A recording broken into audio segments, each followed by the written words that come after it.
Of the history of political thought. My name is Federico Tomasello. I'm from Florence. Let's talk about what is the course about. So this means what is the history of political thought? What is the history of political thought and what are you supposed to learn during this course? So let's say, first of all, this is a course about political thought.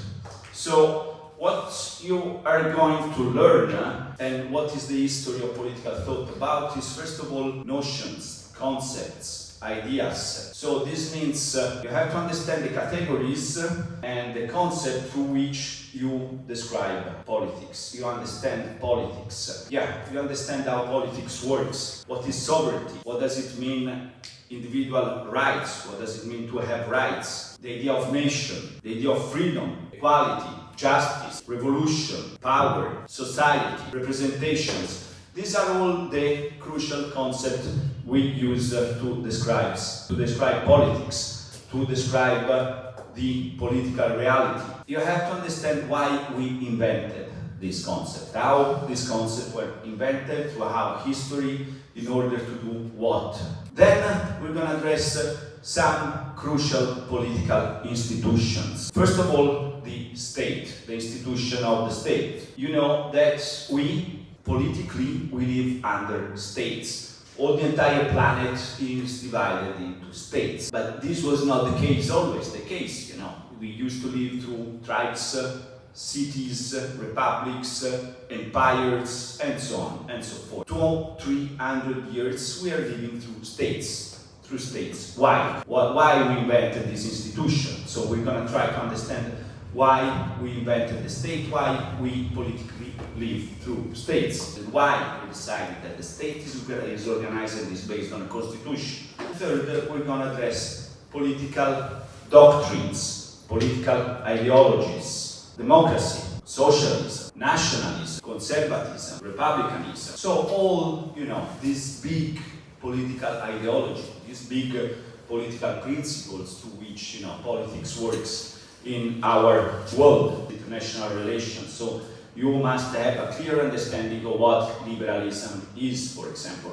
When you hear somebody talking about politics, you must be able to understand that if its point of view is a liberal point of view, is a democratic point of view, is a fascist point of view, is the political theories, the main political theories. This is very important also. So, for example, idealism, realism, contractarianism, enlightenment, utilitarianism, Marxism. So the main political theories that, the main thinkers have developed to try to understand reality, to approach reality, to study politics. We're gonna study it through history. You cannot understand a concept in general, in my view. You have to understand these concepts, how they have merged, how they have become what they are. Political concepts, we understand how they have emerged.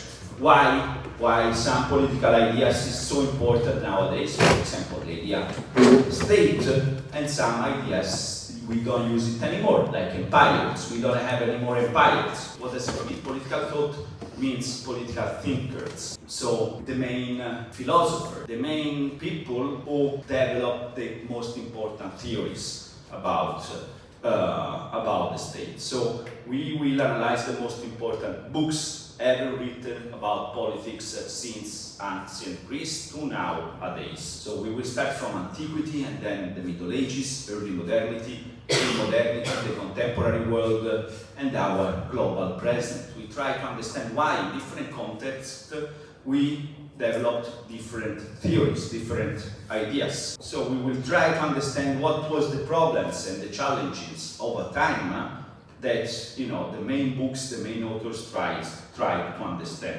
What is the best form of government? What is the ideal form of government? What should be the best form of government to order society? So what does political authority serve? Why do we need political authority? do we need political authority? What are the obligations of the individuals, of the citizens, of the member of the political community towards the political authority? So this is some of the main questions we're going to address, and we will see that these very questions have found very different answers throughout history. The history of Western civilization we consider the Western civilization, the very idea of Europe, to be born in what we call antiquity.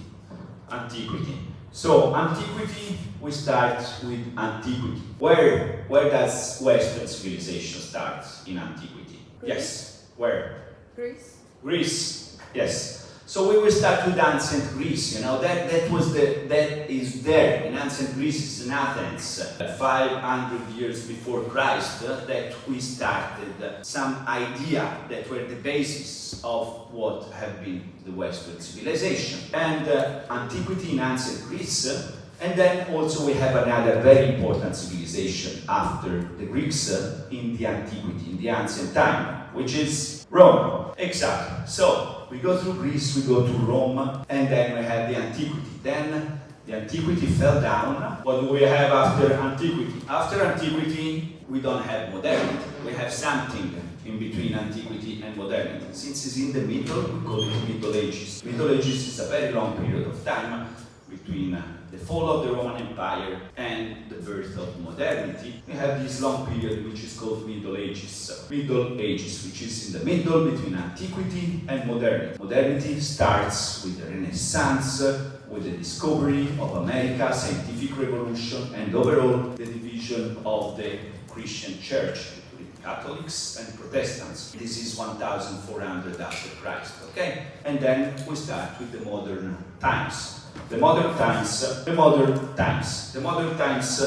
which goes more or less from 1500 to the 20th century. And then we have the 20th century, we have the contemporary world. So how we understand the Western civilization is through these different ages. The antiquity, the Middle Ages, modernity, and the contemporary world.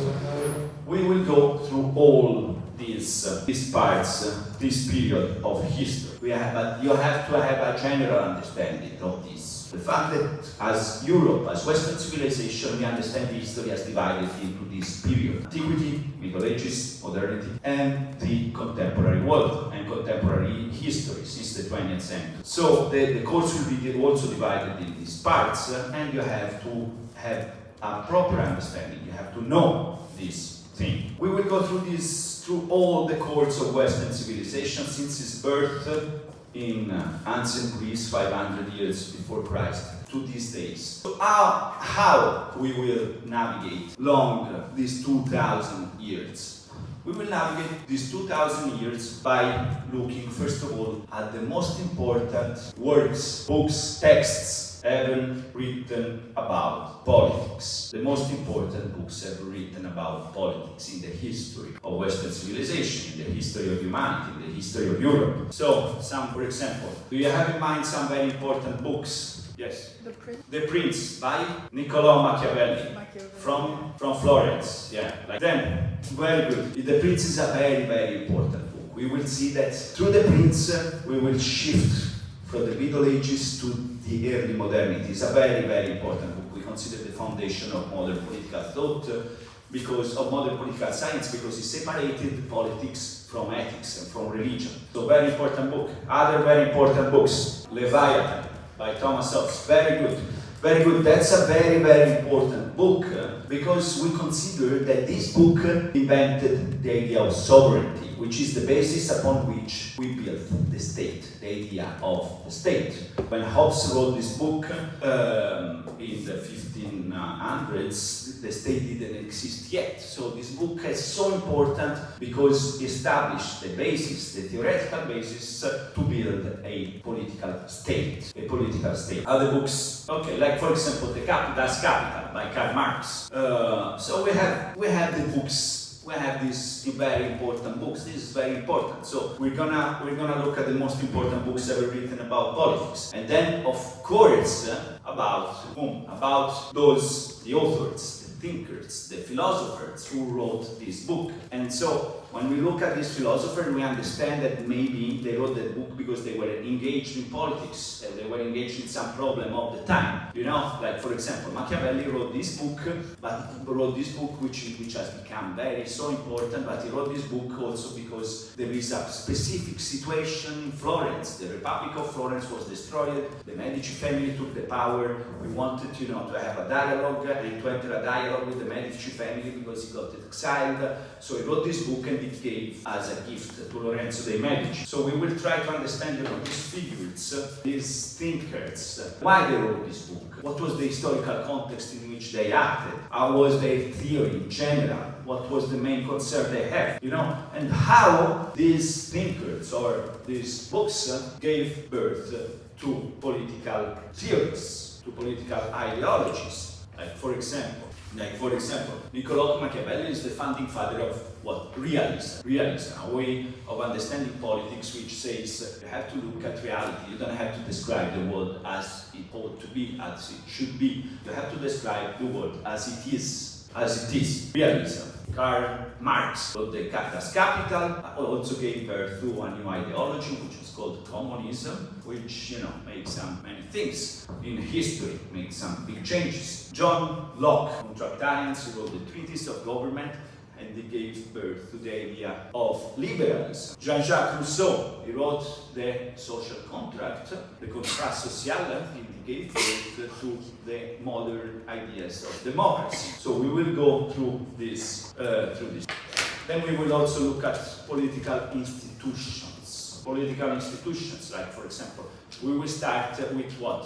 With the cities, with the ancient city-states, city republics. At the beginning of the Western civilization, politics didn't work through states, didn't work through empires. It worked through cities that were self-governed as republics, like ancient Athens, Sparta, and so on and so forth. So this is what we're gonna look in general.